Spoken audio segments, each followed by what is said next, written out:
Yeah. So it was in the high school, the last year of the high school. I was playing in the school with the team in the school and in the tournament. It was like 10 days of period. And the last day that we reached the final, I remember my mom opened my backpack and she found the clothes is wet and she was asking me, "Why do you have those clothes inside?" And when she saw them, she said, "Oh, you were playing a sport. What sport you were playing?" Because they know that we play in sport in school, but not going out and play football, the most difficult sport that women can play. So it was a little bit shocking for her. And then she said she was like processing it. And then when once I told her that we reached the final, she was so happy for that. She was like, it's the moment that she calmed her down. And I told her, please, I'm sorry that I didn't tell you. And it was going very fast. We were playing, having fun with the girls.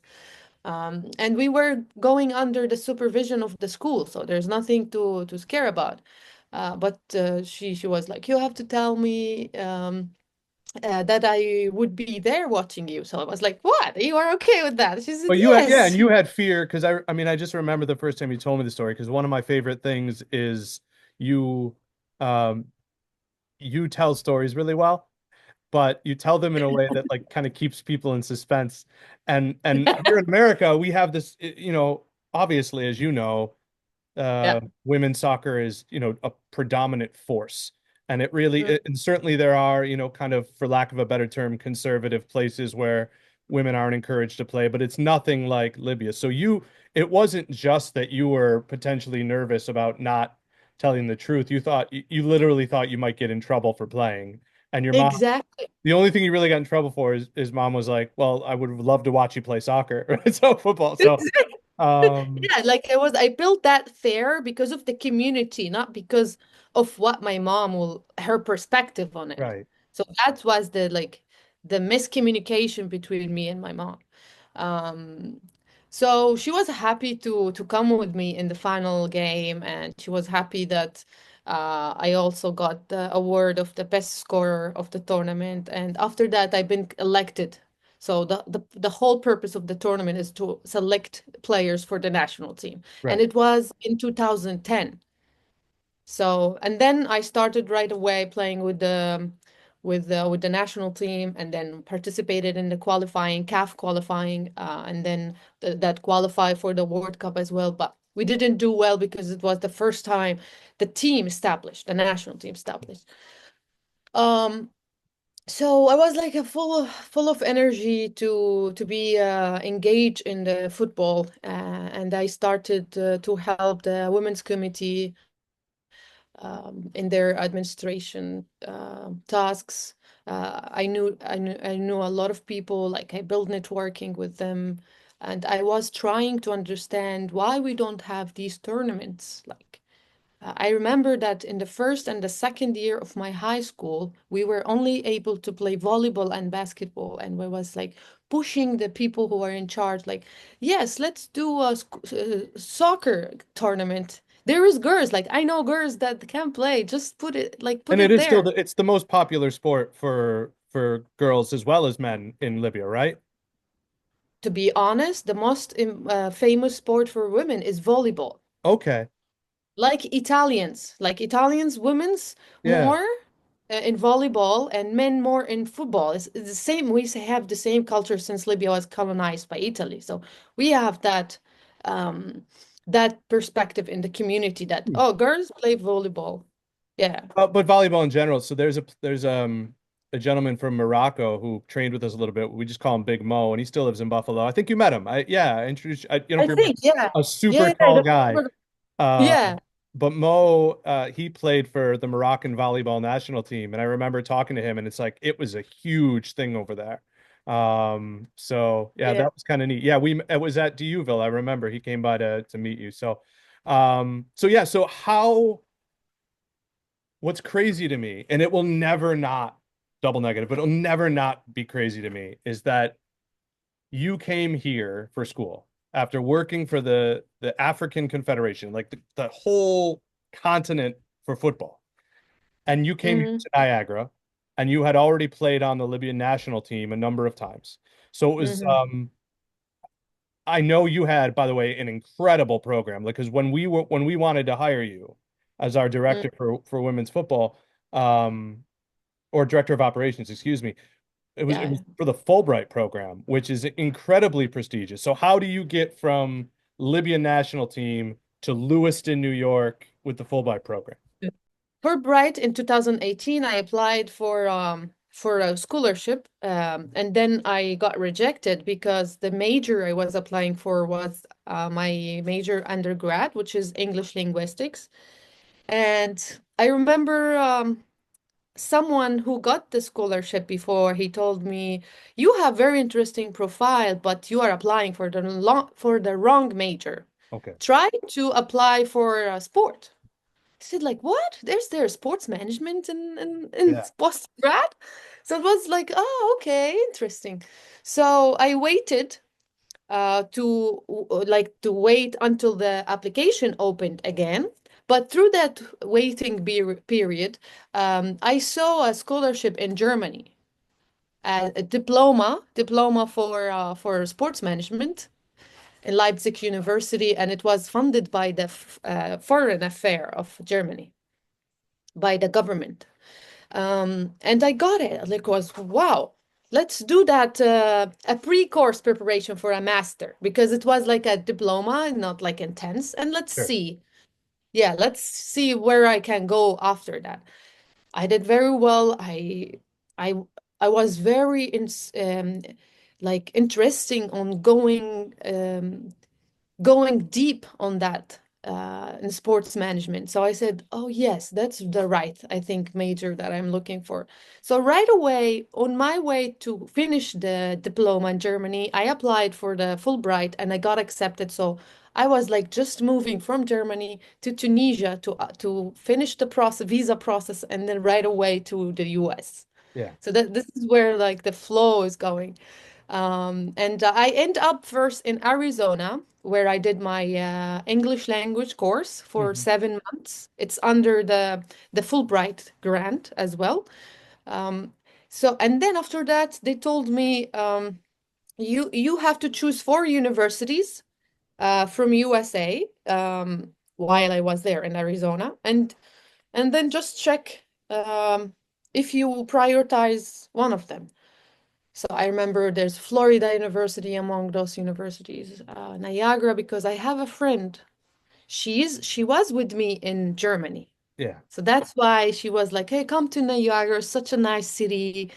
A lot of Americans and Canadian. You will not find more Arabs because some people will, from my community, they will choose university that has a high percentage of Arabic to not being feeling the culture shock. But it was Yeah. for I mean, me, that makes sense. Yeah. exactly. But was for me, no, I want to discover the real Americans, maybe the neighbors of Good luck. Canadians. So that was like one of the purpose. And then I believe Niagara was the most university interested on me because once they the Fulbright contacted the four university, the most one is interested, the one you will get in. This is the process. Right. So I And was happy that Niagara liked my profile. they have, as you know, obviously, I got a message from Darren Treadway, who's one of the big professors, administrators over there, and he had said, "Listen, you gotta meet this girl.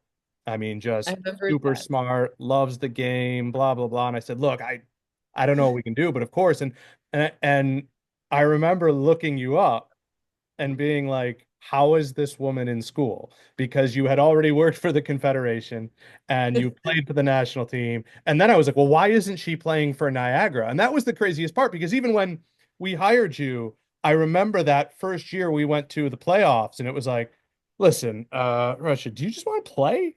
I remember that. Do you want to play? So like that was crazy. And you read all these stories, and this is some of our best conversations when we'd be driving around. We're like, so again, let's go through this. You have this degree and you have this experience, and you are gonna work for us. So like, how does that?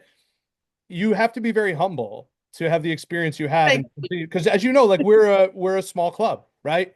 yeah, But you came in with this great record, and from like moment one, I remember meeting with Liz and you for coffee, and we were just like, this is awesome. This like you were one of us like right away. But I did it felt that. take did it take some time to adjust to being here? Like to be like, all right, well, I'm starting here. Because again, you could have played on Niagara easily. Like you could have been on the team. You could have worked for any club, and here you are working, with us. So what was that like?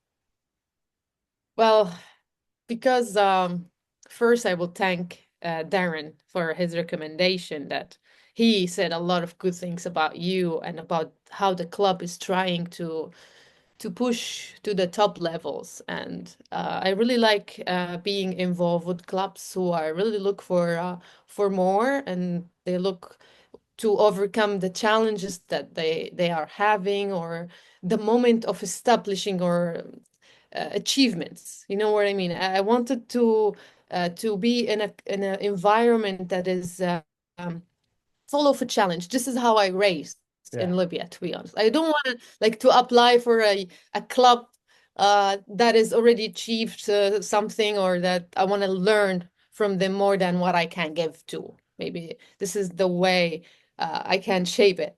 So, but even though that doesn't mean I didn't learn from the club. No, the process of me giving to the club is the learning process, is how I really want to be with the girls. I love operations. So I remember Darren told me, you have to go for that position. Nick is very nice guy. I think you can do. And also Fulbright require us in the summer. We have to be committed with a position or You have to doing work, but you any. can't work that much. Exactly. That Oh was, my yeah. God. Oh, listen, I need you to do this, but it's gonna have to wait till next week. Like, Yeah, it's like you have a specific time frame yeah. you have to enroll in, and a specific also financial gaining. So, but I wasn't care about all of these things, to be honest. I was like focusing on, oh, let's and also I remember you offered me to play with the club, but I Yeah. said, you know what, Nick? No, no, I want to be behind the club, like behind the girls. I wanted to provide them all the tools that I was missing when I was here in Libya. So So I want, before yeah. between Niagara, because I know you also were around the women's team at the time, because that's how you knew Donnie George, who's now Hmm. their head Hmm. coach and is a good friend of mine. Yeah. But also then you were around our team. So how would you, I know there's a lot of differences, but how would you compare that to your experiences with football back in Libya, which were challenging? It What is. what were the main differences besides obviously, look, we know women's soccer is better funded here. But like what were the biggest things you noticed, whether it be the girls or the attitudes or the behaviors, like what were the biggest differences? Well, simply the biggest difference is how the whole system in the universities, the US universities, where they combine students with the sport itself, is like how they are committed to have the students have classes and have training, commitment in the morning, and how they really participate in games, like even like a league.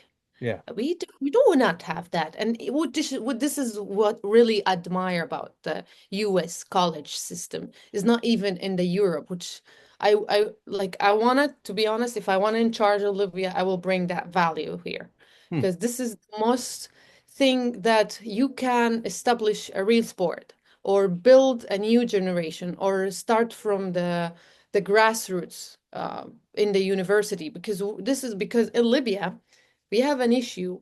In the universities, there is girls, and in the schools, there's girls, but in the clubs, only men. So basically, if you just be logic, we cannot force the clubs to have girls, and there is no girls there. Like even in the board member, we don't have girls.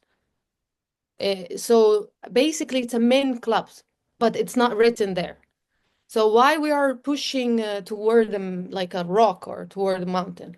So that's really the one of the difference that I wanted to maybe we can duplicate here in the schools.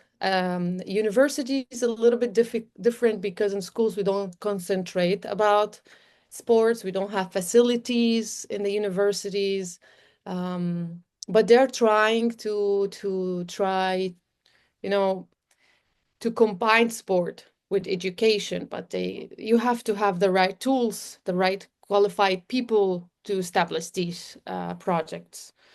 So yeah, this is the main or the biggest difference.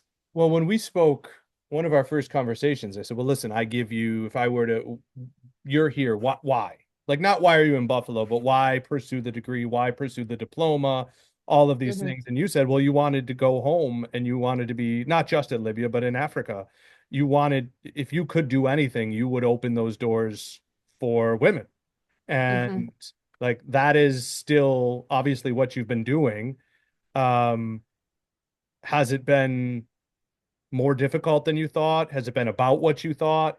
Um, because this is you literally that was the first thing you told me. Like if you could do one thing, it would be to give more people the opportunities that you ended up having. So Hmm.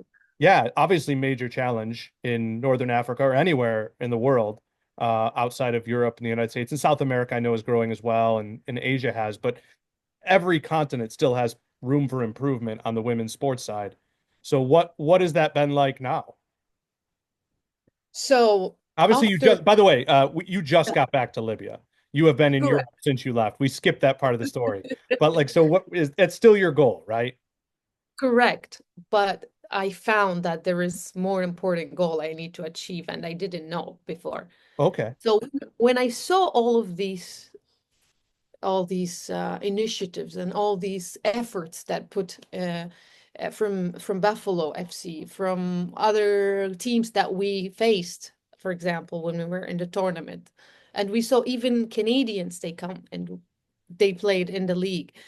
I said like, oh, how they are successful? Like, what make these teams being in this level and this um, how they are bringing this value to the women's football?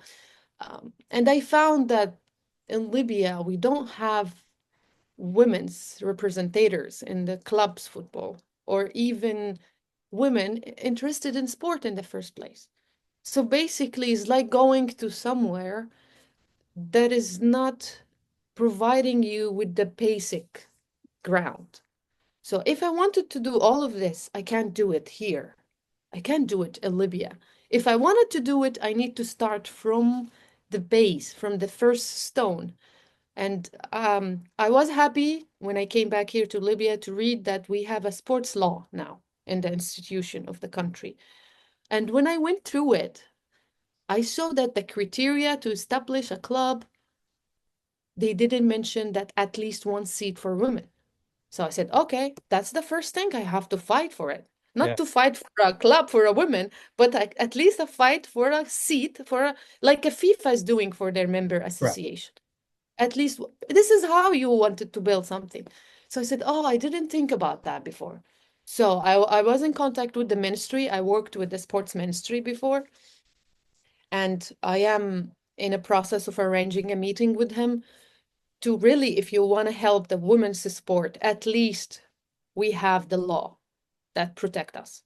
After that, we make them qualified. We provide them with workshops and with education. And after that, when a parents bring their daughters, they will feel, oh, I can see a woman in the board. I can see a female in the club working at least. Hmm. This will be encouraging. I'm not saying we're gonna be stand against the culture. No, we are adopting to the culture, and this is, I believe, the way of how we don't have clubs leagues, women's leagues in any sport, not only in football. So it was for me even bigger than football. It was a women's sport. So I'm trying to fix this first, and then I'm trying to build capable people, keep capable women to be interested in sports. And there is Sure. parents that are willing to bring their daughters. Right. Well, I mean, I, and sometimes it's just it. you never know where you're setting example or who you're setting example for. But you're right in that, there's a middle ground too. There are women who love the sport, but it hasn't occurred to them that there is an avenue, that this is an entry point for them, right? So, Correct. so how, again, I know I'm jumping all over the place, but that's what I do. It's the ADHD, Russia, but um, you left us, you went to back to Europe for another program. Um, how did you end up working with FIFA? Okay, so during my last semester, to be honest, I was in the middle of, do I continue with FC Buffalo or I move to see a new experience? It was hard for me to choose because I saw from you their desire to keep me for another season, and I'm really very glad for that. Thank you. Um, but I remember someone recommended me that program, which is FIFA Master, and they told me, Russia, if you wanted to help your country, um, you need to go through FIFA because it's like the umbrella of all the member association. Right. And if you be there representing Libya, that means Libya has something. So because it's here, it's really needs a lot of work. But if I am not there, they will keep us behind. And I'm sorry to mention that, but this is the reality. If you're not there to fight, they will like, okay, they will change, but they will not prioritize you. Right. So I took that advice. I applied. Unfortunately, the program doesn't have full scholarship. So it was challenging for me to accept half of the scholarship, and it was challenging for my family to offer me the other scholarship. I remember I contacted you about fundraising or something. I don't know Yeah. if you still remember. No, I Yeah, do. like I mean, it's one of the worst parts. One of the worst parts about doing what we do is we see so many incredibly talented players, or in your case, personnel, and not being able to, first of all, in a perfect world, uh, you probably should have taken that chance, but we would have had enough money to be like, no, stay here. This is great. So, but yeah, I saw that. I remember that. And we, we wanted to help so bad. And yeah. then it made me feel better that we Mhm. couldn't help, that we couldn't hire you again because I saw all these photos of you with the Champions League trophy and Oh, and and the Olympics and speaking in front of everyone in the world about your experience. And I was like, oh, I think she made, that worked out for her. But yeah, so yeah, you had to fundraise just to get to school, yeah. Actually, to get to school, I got the half scholarship, the but the half other school. half is the one that will help me cover the insurance, cover the traveling Sure. between the countries, cover the accommodation and these stuff. So basically, it's covered all the tuition fees, but not the other expenses. Um, but yeah, I took the challenge. I like challenging, You do. so. Yeah. So my family really helped me all what they can do, they did. My brothers, my parents, and also my relatives as well. So I'm really grateful. Without them, to be honest, and without FC Buffalo, that gave me the ground of being working in a club that is in the US, which is that's really important for me, no matter how big is the club, but it's just a club. And now I am very happy that the women's team is competing in the USL. It's very fascinating how the women's is going this way, up, up. I wish that I am with you now, living Oh, this moment. yeah, it's crazy. I Yeah, remember, so one of our first games was, I don't know if it was it canceled or it was rained out. Yeah, we had to stop it because of weather, right? correct. And Yeah. while we were waiting for it, and this is like you had been with us for a couple of weeks, and I look over while we're deciding whether we're going to keep playing, and it's the pouring rain. It's at DUville University, and the lights are on, and you're just out there with some kids just hammering volleys on goal. Like it's just the game. the I game meant remember. so much to you, and that's why you instantly became like one of our favorites. Like just like, oh, Thank there's this you. woman who's better than me at football, just smashing shots on goal in the rain while everyone else is waiting to see if we're going to play. So, Oh, that's nice. Yeah. so yeah, Very happy. what's next for you then? Like what are the next steps? So, now at the moment, doing some PhD interviews to study in the UK, um, which I went very, very well in finding a right supervisor.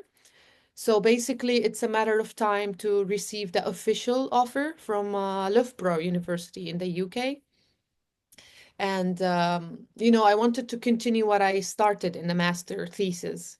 So my master thesis was about case study in the sports in Libya. And I wanted to build on that work with one of the best prestigious university in the UK. They're very interested on me as well after all these journey that I have been through. And I wanted also to keep working with CAF, but also I received it is like a news like this like 2 days ago that FIFA has reached out to me to be in the expert board of developing women's sport.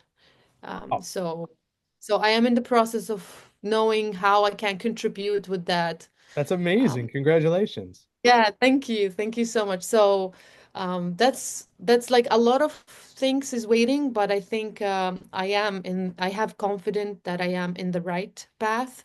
I wanted to use my knowledge helping women's football or even men's football, to be honest, not Right. only women. I have passion for both. I have passion to see, especially Arab countries, to be better and better and meet the standard of global benchmarks of good governance, of um, good quality of players, promoting players to Europe play. Like we have very good news about African Champions League that was in Morocco last year. Yeah, I saw that. We have we have one player who signed with PSG in Paris for first time as a professional. Wow. So we were like surprised how maybe a competition can really open doors for female players from Africa to be in the professional leagues in Europe. Amazing. And I mean, look, that's one of the reasons that people are so excited for the World Cup to be in the United States is that hopefully it Exactly. opens even more eyes, even with all the resources we have, to the talent around here, or obviously with the increased field Pulisic, too. for example. Pulisic is doing very well. Yes, he is. Yeah. And you He were at the is. San Siro, right? You went to the San Siro as part. Yeah, yeah. Oh, it must be I'm a glad. real, how annoying that you have to go to all these major soccer events, Russia. What a tough, tough situation. Oh, Um, yeah. but I listen, have. we work Go ahead. in this field that we love for a reason. I did have one more thing because I wanted you to talk about it, and I just want to get your answer. So Okay. you were a member of the Libyan women's national team, and now the since the pandemic, there have been some struggles just to get it back going. So what's the status there? Are you done forever playing, or what's the story? Yeah, I would say that I am done with playing. I'm more focusing on education and share knowledge with with the decision makers, or being with FIFA and with CAF to help develop the sport in general. Um, but I play amateur. Like, Yeah. you know, I am missing co-ed league a lot. In the US, I play co-ed league a lot. So this is the Where one did you play here? You were at Sportsplex? sports flex. Yeah. Yeah. Yeah. It was like I remember we played also in the open field, like 11 versus 11 Yeah. co-ed. Yeah. Yeah. So this is the most thing I miss about USA is the co-ed league in the Europe. Like why? Why you don't have like USA system? I said, okay, you can go back to the US. I said, no, no, no, no. We can't go back. Well, Me listen, as a Olympian, I can't go back to the US, unfortunately. wholeheartedly, like, we don't know how long we get anything, right? I mean, we don't know how long we get to live. But not to be morbid, but I will say that from everybody here, like everybody over here, Liz, everybody that you worked with, we It's love all the having you girls. here. You're Thank Nikki. You have a beautiful soul, and we are rooting for you all the time. And if we can thank you. help at all, whether it be with Libyan soccer or anything else, hopefully, maybe come over here for the World Cup. We'll go up to Toronto I for hope or so. Yeah, something. I will But try. I will try. yeah, Yeah. it is awesome Yeah. to see your face, and we've been following you. Yeah. We're so proud to watch you do what you've done, and we're so glad that FC Buffalo was any part of your life. It is indeed. You guys played a very role in this journey, and I'm proud that I am seeing FC Buffalo, especially women's team, is growing, and the girls as well. And also, I heard that there is a Buffalo Academy Yes. is Yeah. started. So I'm so happy for the city, for you guys that. I hope that we will meet soon for sure. One day, one day. I am happy to help in any way, even I am away from USA. I'm happy to help in any way. We will take you up on that. So we're again, good. Congratulations. Yeah. Thank you so much. After Thank I'm gonna stop the recording, then I'm just gonna call you real quick and we can just talk. I just want to hear a little bit more if you have time. Yes, Um, I do. I do have but time. and then I'm gonna see Liz and Cullen tonight for our Say like hi to I will and I'm gonna send Liz a picture right after this. But yeah, so I'll for call you sure. in 1 minute and then I'll just take a Exactly. call. Waiting for you. Yeah. Thank you, ma'am. Thank you. Bye bye. Bye.